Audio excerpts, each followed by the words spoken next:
Hello and welcome to the Speak PR podcast. My name is Jim James and this show is for you if you've got value locked up in your organization and you're just trying to look for some cost-effective and simple ways to communicate that using public relations and other tools. Now, I've been running my own international public relations agency for over 25 years, but I've also built companies on 3 continents. So I've learned how to do public relations for over 500 clients, but I've also made it work for my own businesses.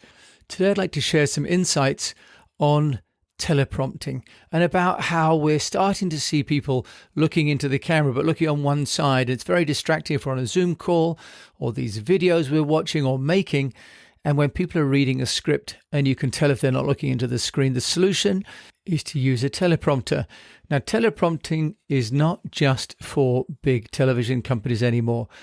And I'm going to share with you on this podcast some technologies that are available to all of us, in fact. Now, it seems as though the technologies available break down into a couple of different parts. One is a standalone device that can be attached to your camera or standalone, that it becomes in effect a mirror to your device and uses another screen. The second form of teleprompter that I found are those that actually are using your iPad or your phone or the screen on your computer as the screen itself. Now, they have different functions in different services. So I'm going to talk about, first of all, I'd like to talk about some of the feature sets that we want to look for. And then I'm going to share with you a couple of apps that I've actually downloaded and I'm going to try. So when we look at our need for teleprompting, what we know is that the teleprompter can be as easy as importing your script and then just clicking play on that script, and you can adjust the speed. So there are a few things to look for in a teleprompt solution, either an app or a standalone. One is remote control, and the teleprompter remote control allows you to then manage the device, the teleprompter, from a distance. You can argue whether you think that's useful or not. But with many teleprompting apps, that is not actually free. It's part of the value-added bundle. So the next feature to look for, and I've been looking for, is how you open the document itself. Now, some are allowing you to open the file that you're going to narrate from the desktop. Some allow you to import it, and some are allowing you to get them from sites like Dropbox, for example. Some are allowing editing of the text and controlling the text, and some have got, for example, a lot of functionality around the font size and color and placements. So that is something to think about, is getting the content actually that you're going to be reading. The next is going to be around the screen mirroring. Now, it's a useful function if you can have the copy on your own, for example, your own desktop screen, where maybe you've got the camera, but then you could also have that repeated onto an iPad, for example, or a phone. The obvious point here is that you really want to be able to look into the camera and have the text as close to the camera as you possibly can.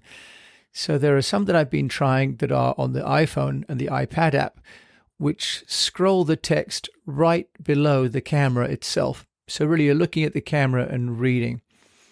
So screen mirroring, in other words, being able to display this on multiple devices, is useful, but I'm not quite sure I understand how valuable it is if you are needing to do that, unless you've got someone else looking at your text for you and maybe editing it as you go along.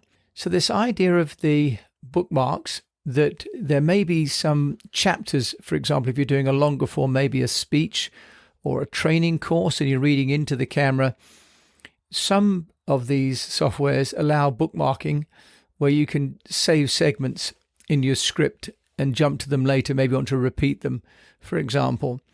And some allow keyboard shortcuts, especially these ones that are running on the desktop. And some of them have much less functionality. These ones that are on your phone itself have much simpler functionality, but of course, price-wise, they're also much more affordable, indeed free. Now, the next element is automatic speed control. Now, this is difficult. I've just been trying to use this one at the minute called Teleprompter Mirror, which is an online browser-based. And I've had the speed as low as it can go, down at 3. Doesn't say what 3 is, but the number 3, and the text is still going more quickly than I can read this. So automatic speed control is one thing to look for, and a couple of the softwares have actually got voice to text pacing, so that when you speak, the teleprompter will go at the pace that you speak at, but also then will stop the software moving the text along when you stop reading or speaking. That I can see as being a really powerful feature, because what can happen otherwise is a bit like getting on an escalator. You've got your content running away from you, and you've got to be pressing pause all the time, and that means that you probably have more editing to do, because your eyes are going to be worrying about chasing the text. Another aspect to look for is the resolution settings. So you can have your script on different screen sizes, and you can adjust whether it's wider to the full width of the screen or the full height of the screen. Also, whether it's opaque. For example, if you're looking at a picture and you're trying to describe the picture, you may still want the text to be there, but to be opaque. So the ability to customize the resolution of the text seems to be really useful. And this is also what they call an overlay. So the ability to change the image, to have the time elapsed and remaining, or a clock, or the, if you like, almost sort of navigation elements of reading a script, which is so important. Now, the other thing then is that you can have on some of the more expensive packages the keyboard and mouse settings, so you can optimize the software, if you like, so that you're comfortable, and change some of the shortcuts for, playing, for pausing, for jumping, recording, and others. Just like working with any software, we get used to it. And getting used to the teleprompt software seems to be another skill set that we might need to have. Now, on the ones that I've downloaded for the phone and the iPad, they don't have customization, so it's much simpler. But of course, then it's good for short form and for narrow text. But if you're doing, for example, a PowerPoint presentation, you want to speak across the script, for example, of that, then this will be very useful. You want to be able to stop and start, move the screen along. And I think for e-learning, the ability to have this scrolling text where you can command the text pace, starting and stopping, seems to be really valuable. So some of them have also got the ability to control third-party devices, wheels or mice or the pens. So you can use different tools that you might like to have to manage the control of your screen flow and the text. So let's just look at a few of those. So you can buy some hardware, which, for example, there's a company called Bodylin, Bodelin, that has a teleprompter which goes onto your device, and it has this slightly complicated, almost like a submarine periscope effect, where it's basically creating a mirror image of what's on the screen, and then you're able to read the text. There are some others. They seem to be starting at about $300 plus, and like all these things, the cheaper it is, the more complicated it is to use, but also the less the quality is, it seems. So you pay for ease of use, it seems. Now, a couple of others that I've been trying out myself on my phone today. One is called PromptSmart Lite, and that one has a $19.99 US one-time purchase, but they're going to a subscription model apparently for the Pro version. Now, this has this voice track technology, so that seems to be a killer app for me. It follows your voice, and if you want to stop talking, then it'll stop.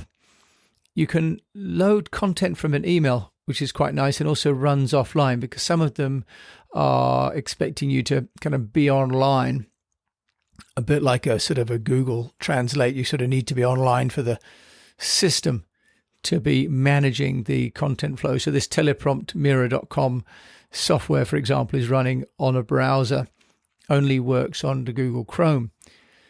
So PromptSmart is one. There's another one called Teleprompter. It's free as a light version, and I've been trying that. Also nice, as 3 document imports, and after that you need to upgrade to the $12.99. So PromptSmart, Teleprompter, there are 2 that I've been trying, and they basically both do the job very nicely. There's another one called VideoTeleprompter Lite. They all sound just about the same name. This one I've been trying today. It's very nice because it's very simple to use. And what I like about it is that you can increase the pace and on the screen of what you're reading. You can record as well whilst you're reading, and that's another difference. Some of these softwares will flow the text for you in the basic version, but you cannot record what you're reading without upgrading. In this one that I'm using now, the teleprompter, it enables you to record at the same time as to read, and that's nice. And then you have other functionalities if you want them. So that's quite cool, and it has quite a few different aspects. For example, you can start to do things like export and download the video file that you made. And one thing I thought was particularly nice is that I can download the file with the subtitles. So that would save me a lot of work. So I could actually film a piece to my camera. It would have to only be though on the iPhone or the iPad. It works on Android as well. But I could record my script onto my handphone and download the video and then upload that to Vimeo, for example, or to trylately.com to get social media pieces, or across to YouTube. So that seems to have a lot of functionality at the basic level for free. But also then if you want to upgrade, you can export, for example, the timestamps for an SRT file for doing, for example, audiograms. The problem with both of those is that they only run on the iOS or Android versions. They're not running on the desktop version. So the software that I've got so far that works on the desktop is called Teleprompter.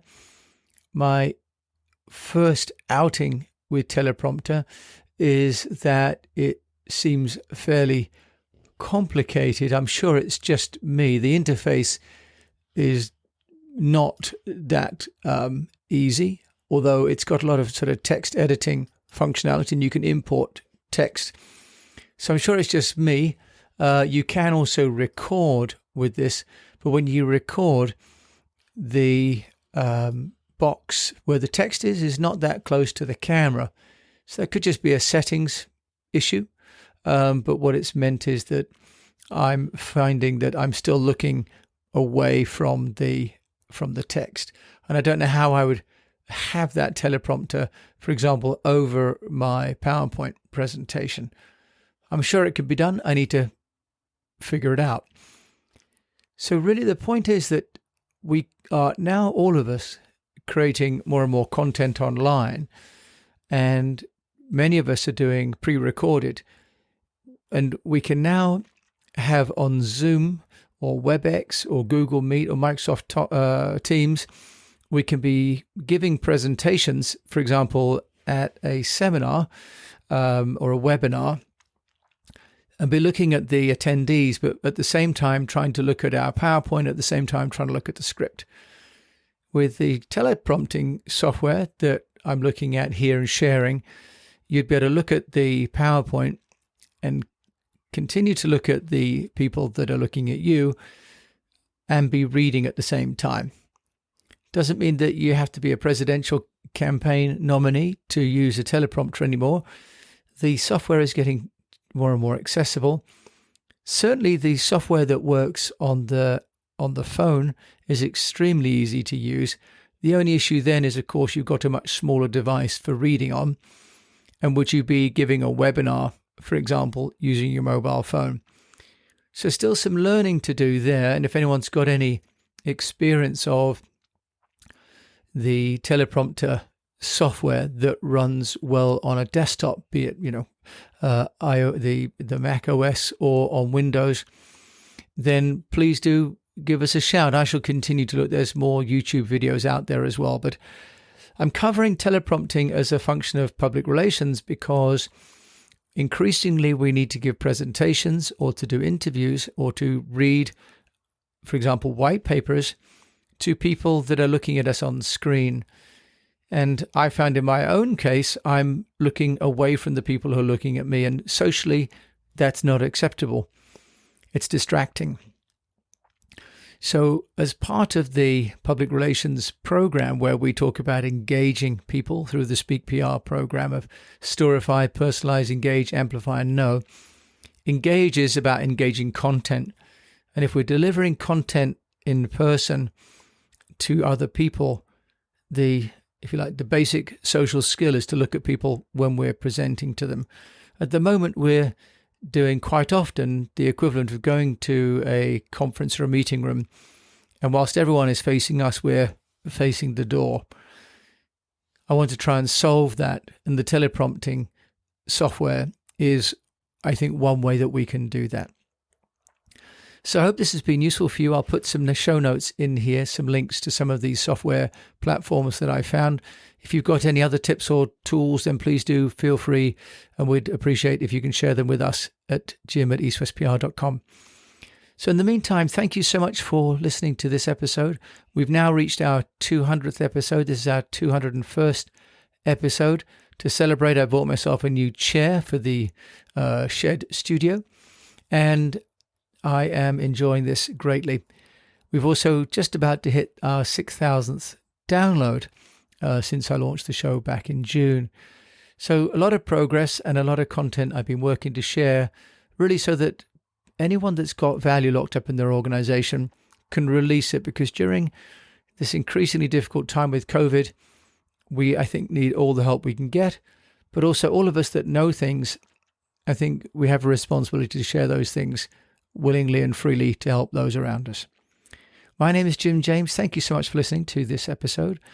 And until we meet again, I wish you the best of health, a profitable business, and that if you're sharing and using something or you're reading on the screen, just investigate using a teleprompter.